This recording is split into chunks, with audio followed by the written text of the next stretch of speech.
I never imagined that the woman who claimed to love me like a daughter would be the same one secretly plotting to destroy my marriage. My name is Mia, I'm 32 years old, and I'm married to my husband, whose name is Ethan. When I married Ethan 3 years ago, I thought I had finally found peace. After years of bad relationships, his gentle patience felt like a miracle. He wasn't rich or flashy, but he was steady, one of those men who remembers how you like your tea and checks if you've eaten before he does. His mother, Margaret, seemed equally perfect at first. During our engagement, she called me sweetheart and told everyone how lucky Ethan was to have found me. She helped with wedding plans, picked flower colors, and even insisted on paying for the cake. I thought I had hit the in-law jackpot.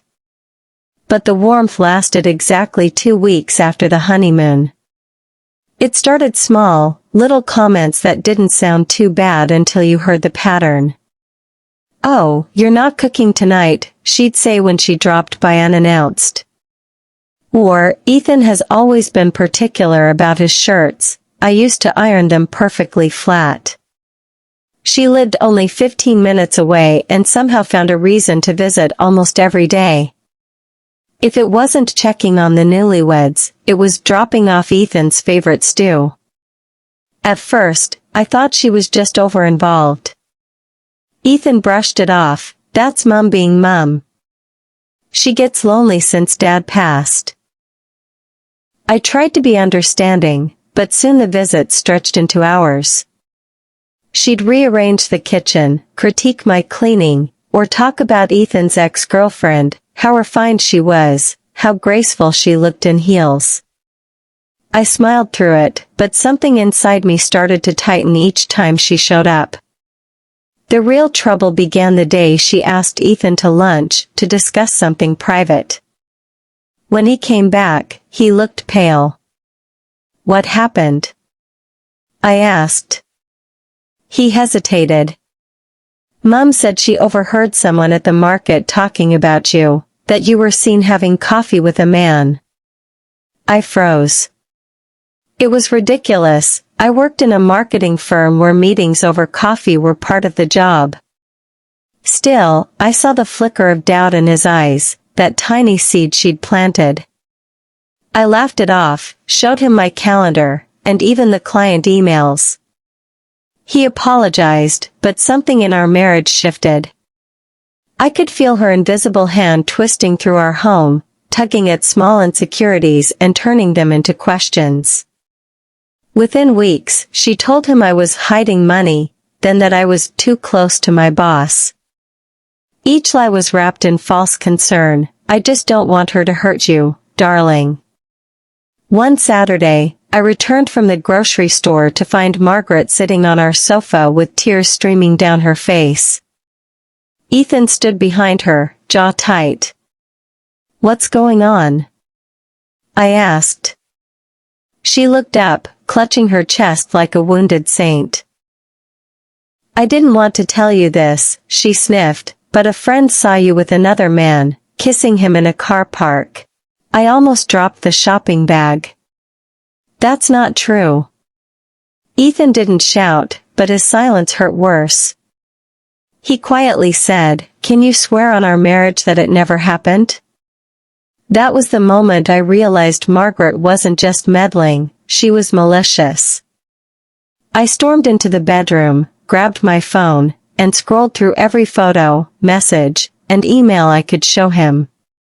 He believed me, again, but this time I saw fatigue in his eyes. "I'm sorry, Mia. I don't understand why Mom would lie." Neither did I, but I intended to find out. The next morning, while Ethan went to help a friend move furniture, I drove to Margaret's house. She looked surprised when I showed up alone. "Oh, dear, what brings you?" I cut her off. "Why are you doing this? Why are you trying to break us up?" Her face hardened instantly. "You think you deserve my son? You've turned him against his family." Since you came, he barely calls me. I won't let you destroy him. Destroy him? I'm his wife. She sneered. You're temporary. Women like you always leave. Those words told me everything. Margaret wasn't protecting Ethan, she was protecting control. I left shaking, but something clicked in me that day. If she wanted a war, she'd get one, but on my terms. A week later, Margaret called Ethan in a panic. Her laptop had been hacked. She claimed some private emails had gone missing. Ethan, ever the dutiful son, rushed over to help her restore it. Later that evening, while he was in the shower, I noticed his phone buzzing. It was an email notification from Margaret's account, accidentally synced to his because he'd logged in earlier. The subject line made my stomach drop. Last night was amazing, red heart. Curiosity won over fear. I opened it. The email was from a man named Gerald, apparently married, gushing about how much he missed her, how their usual hotel was booked for next Thursday. I froze, reading message after message, 6 months worth, detailing an affair Margaret had been hiding behind her crusade for moral purity. The irony made my blood boil. She'd nearly destroyed my marriage while living a double life. That night, I lay beside Ethan pretending to sleep, my mind spinning with possibilities. I didn't just want to expose her, I wanted her to feel the humiliation she'd tried to bury me in. And that's where my plan began. I didn't sleep that night. Every time I closed my eyes I saw Margaret's smug smile and the line, "Last night was amazing." By morning, anger had turned into something sharper, strategy. If she could manipulate Ethan with whispers, I would let the truth be the whisper that broke her. I spent the next week pretending everything was normal. Margaret kept calling, dropping her usual comments, "Has Ethan forgiven you yet?" or "Marriage can survive lies if the wife repents." I nodded, smiled, and let her believe she'd won. Meanwhile, I was learning more about Gerald, her secret lover. The emails gave me his company name.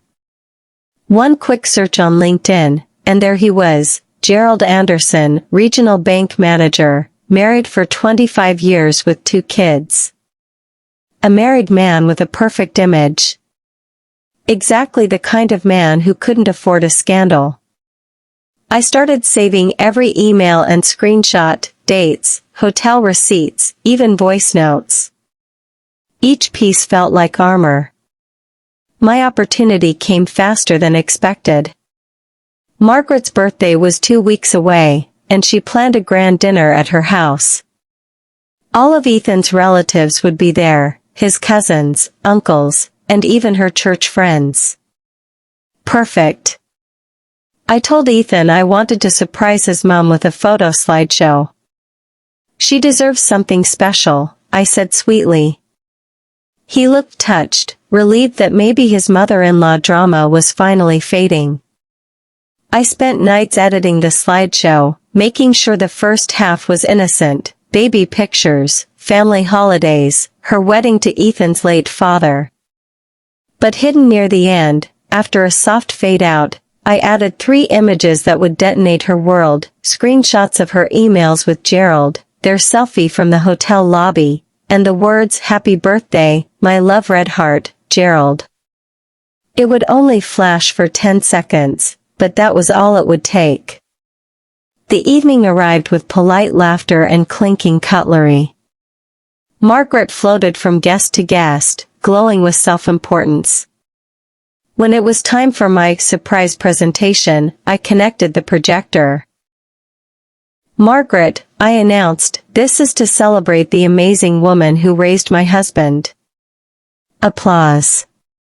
She smiled, feigning modesty. The slideshow began. Soft piano music. Pictures of her and Ethan. Nostalgic gasps from relatives. She dabbed a tear. Then, silence. The next image appeared, her and Gerald, too close to be mistaken. Another photo. Then the emails. Then the message with a red heart. Gasps filled the room. Someone dropped a fork. The piano music continued awkwardly. Margaret's face went sheet white. "Turn it off," she screamed, lunging toward the laptop. But Ethan had already seen it. His hand stopped hers midair. "What is this, Mum?" she stammered, eyes darting around the room. It's fake. She's trying to humiliate me." I met her gaze calmly. "Actually, those came straight from your own email. Maybe Gerald can confirm?" The room buzzed with whispers. Her church friend muttered, "Gerald Anderson? Isn't he married?" Margaret ran from the dining room, slamming the door behind her. The next day, Gerald's wife showed up at Margaret's house. I didn't need to be there to know what happened. The shouting was loud enough for neighbors to record. Within a week, the affair was the talk of their community. Gerald was suspended from work for personal misconduct. Margaret stopped attending church. Ethan was devastated. "I can't believe she did all that to us." While he couldn't finish the sentence. I hugged him. She hurt everyone because she couldn't stand not being in control. For a while, he struggled with guilt. She was still his mother, but eventually he accepted that love doesn't mean blindness. Looking back, I realize revenge isn't always about destruction. Sometimes it's about truth finding its way to daylight. Margaret wanted to ruin my marriage, but her lies only uncovered her own. And as for Margaret? She moved to another town last month, for a fresh start. I wish her peace, but I'll never forget what she taught me. People who thrive on lies eventually drown in their own secrets. For days after the birthday dinner, the silence in our home felt heavier than any argument could have been. Ethan barely spoke. He'd go to work, come home, and sit on the edge of the couch staring into nothing. I knew he wasn't angry at me, he was shattered by the truth. Margaret didn't call. Not once. The woman who used to text him 10 times a day had vanished completely. I should have felt triumphant. I'd exposed her lies, defended myself, and reclaimed my peace. But instead, I felt hollow. Revenge had come and gone like a storm, and what it left behind was eerie. One evening, Ethan finally broke the silence. "I can't stop replaying that night," he said quietly. The look on her face. I don't know whether to hate her or pity her. I sat beside him. "You don't have to feel either, Ethan. Just accept what is."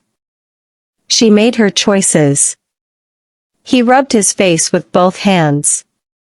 "I believed her over you so many times.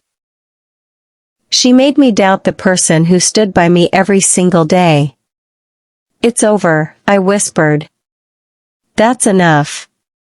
But deep down, I knew it wasn't quite over, not for Margaret. People like her don't disappear quietly. They wait, regroup, and reappear when you least expect them. And sure enough, she did. 3 weeks later, I came home from work to find a bouquet of lilies on our doorstep. No card, no note, but I knew who it was from. Margaret had always sent lilies. She said they purified bad energy. I almost laughed at the irony. Later that night, Ethan got a text from an unknown number. "Tell Mia I forgive her. One day she'll understand." Forgive me? It was almost funny. Almost. I ignored it, but Ethan couldn't. He called her, straight to voicemail. Then he messaged her, telling her to stop. That night, we agreed to block her completely. For a while, peace returned. But there was still a quiet ache. Ethan missed his mother despite everything. And me? I couldn't shake the feeling that the story wasn't done yet. Because people who build their world on lies often find new ways to live in denial. It was nearly 2 months later when Margaret called unexpectedly, from a different number. I was at work when I saw her name flash on my phone. The number had been identified by an app that functions to identify new numbers. Against my better judgment, I answered. "Mia," she said softly. Her voice sounded different, thin, trembling. "I know you hate me, but please listen." I didn't say a word. "I've lost everything," she continued. "Gerald's wife filed for divorce. My church won't speak to me. Ethan won't return my calls. I'm alone." A long silence stretched between us. I almost hung up, but then she whispered, "I just wanted to say I'm sorry. I thought I was protecting him. I thought you'd take him away like everyone else did." Her voice cracked. "But I see now, I destroyed the only people who cared." For the first time, I heard something I'd never heard from her before, truth. I took a slow breath. "Margaret, I don't hate you. But you need to understand, what you did nearly broke us. You lied, you manipulated, and you humiliated me." "I know," she said. "And I'll live with that." "Then start over," I said quietly. "But don't ever contact us until you're ready to be honest, with yourself, not just with us." She sniffled. "I understand." That was the last time I spoke to her. Ethan found out about the call later that evening. He didn't say much, just nodded and held me close. "I think I needed her to fall," he said after a while. "It was the only way I could see who she really was." We never mentioned her again. Months passed. We moved to a new apartment across town, a place untouched by memories or ghosts. Life began to feel normal again. We laughed more. Cooked together. Went out on weekends. Slowly, we became the couple we used to be, only stronger, wiser, and fiercely protective of our peace. One night, while we were watching a movie, Ethan reached for my hand and said, "You saved us, Mia. I don't know how to thank you for not giving up." I smiled. "You don't have to. The truth did it for us." He kissed my hand, and in that quiet moment, I knew it was finally over. Margaret had tried to ruin my marriage, but she'd only exposed her own flaws, the hypocrisy, the control, the fear of being forgotten. She'd written her own downfall, one lie at a time. I didn't need revenge anymore. Just peace. Because in the end, that's the sweetest kind of justice. Sometimes I replay everything that happened, trying to find the exact moment Margaret turned from a loving mother-in-law into my biggest enemy. Maybe it was fear. Maybe it was loneliness. Or maybe, deep down, she just couldn't handle the idea that her son didn't need her approval anymore. I used to think revenge meant getting even, proving to someone that I could hurt them as much as they hurt me. But after everything, I realized that real revenge is living well, not with anger, but with peace. It's waking up next to Ethan and knowing the lies didn't win. It's cooking dinner and laughing over silly things again. It's hearing silence in our home and not feeling dread, just calm. Margaret taught me something important, though I doubt she meant to. Control and love are not the same. When people try to control you in the name of love, they're really just afraid of losing their power. And when that power slips, they'll destroy anyone who reminds them they're not in charge. For a long time, I hated her. But now, I just don't. Because the truth punished her far more than I ever could. She lost her image, her comfort, her control, all because she couldn't let go. And me? I got my husband back.